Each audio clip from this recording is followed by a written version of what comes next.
When I first met Tyler, I knew he wasn't like anyone I had dated before. He wasn't without trying to impress, funny without being the center of attention, and genuinely listened to me. We met in our sophomore year at Emerson University, was studying architecture, and I was in the journalism program. What started as shared notes turned into library coffee dates and weekend walks through the park. Eventually it grew into a relationship. I began to rely on maybe a bit too much. I had a roommate named Cassidy. She was a fashion major with a bubbly personality, always dressed in something that looked like it belonged on the runway. She had a way of lighting up a room, and people were naturally drawn to her. We got along, though we had different lifestyles. I was more introverted and preferred quiet evenings, while Cassidy loved to entertain host friends and throw spontaneous parties. I didn't mind her energy, brought some liveliness to our shared apartment, and we respected each other's boundaries. One rainy Thursday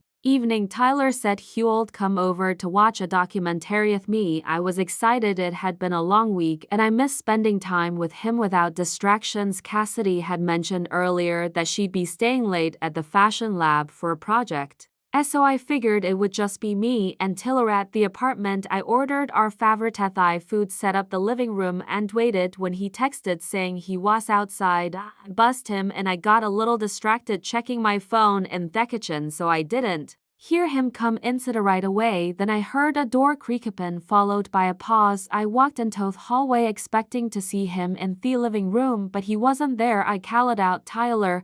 No answer. Then I heard him say, "Whoa, sorry," from Cassett's room. It blinked. My stomach did a weird little turn when he emerged. His face was reddened. He looked genuinely embarrassed. "I thought it was your room." "Sorry," he said, rubbing the back of his neck. I forced a smile. "No worries, Cassett's not home anyway." But something about the way he was acting, avoiding eye contact, a weird hesitance in his voice, made a tiny bell ring in my head. Still, I shook it off. People make mistakes. Besides, Cassidus and my bedroom doors were right next to each other. A week later, Cassidy came home unusually quiet. She went straight to her room without chatting, which wasn't like her. That night, as we brushed our teeth together, I asked if everything was okay. She hesitated before replying, "You just tired." But over the next few days he noticed something had changed. Cassidy and Tyler had always gotten along. She joked with him, he helped her carry groceries sometimes, and they exchanged friendly banter. But now she barely looked at him, and when I brought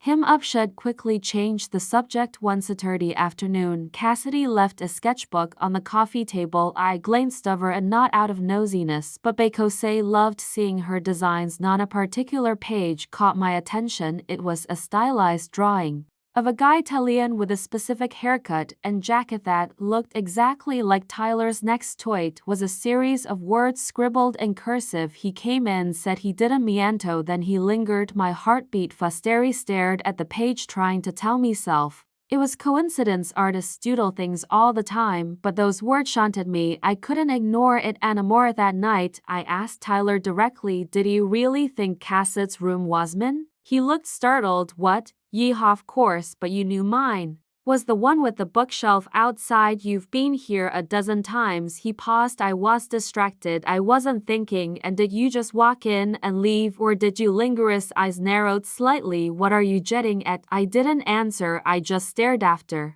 a few seconds, he stood up. "I think you were overreacting." She didn't press further, but I couldn't let it go. I needed to hear it from Cassidy. The next morning, I knocked on her door. "Can we talk?" She nodded, setting her laptop aside. I took a breath. "What happened?" "The night Tyler came into your room." Her eyes filled with tears almost immediately. "Didn't want to say anything. I didn't want to ruin what you had." "What did he do?" "He walked in and closed the door behind him. Said he thought it was your room, but then just stood there." He asked about a photo on my desk, made a few comments, weird ones. I told him you were expecting him. Eventually he left, but it felt off. It felt like the floor dropped from under him. "Why didn't you tell me?" "Because I thought maybe I was reading too much into it. I hoped it was a one-time thing." But after that, he kept texting me just random things. "What's up?" or "You look nice today." I ignored them, but it made me uncomfortable. I sat there stunned. Tyler had never shown that side to me, and maybe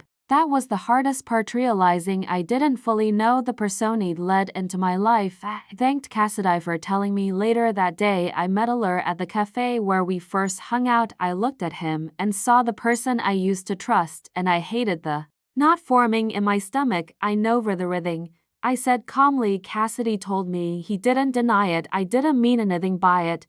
He said, I was just curious. She's different. It wasn't serious. It doesn't have to be serious to hurt someone or to break trust. I whispered, we've been in this relationship for a while. I thought maybe I held up my hand. That's all I needed to hear. I walked away from the table, heart pounding, but a strange calm settled over me. I knew I deserved better. The next few weeks were a whirlwind. Breaking up meant learning the routine of talking to him every day, but it also gave me space to reconnect with myself. Cassidy and I grew closer. We supported each other through final exams, shared meals, and had deep conversations late into the night. One day she looked at me and said, you didn't deserve that, and I'm really proud of how you handled it. I smiled, truly meaning it. Thanks, I'm proud of us too. We moved into a new apartment the following semester, a place with more light and a balcony that overlooked the city skyline. New chapters began. Tyler eventually faded into the background of our memories. Just another face from college, but I never forgot that night. The confusion, the unease, the realization, not because of the heartbreak, but because of the clarity it brought. I learned to trust my instincts, to ask hard questions, and to walk away from someone who didn't value honesty. That night, Tyler walked into her room. He may have hoped for something reckless, something secretive, but what he gave me unintentionally was a truth I needed to see, and I'll never forget that, not because it hurt, but because it showed me the strength it didn't know I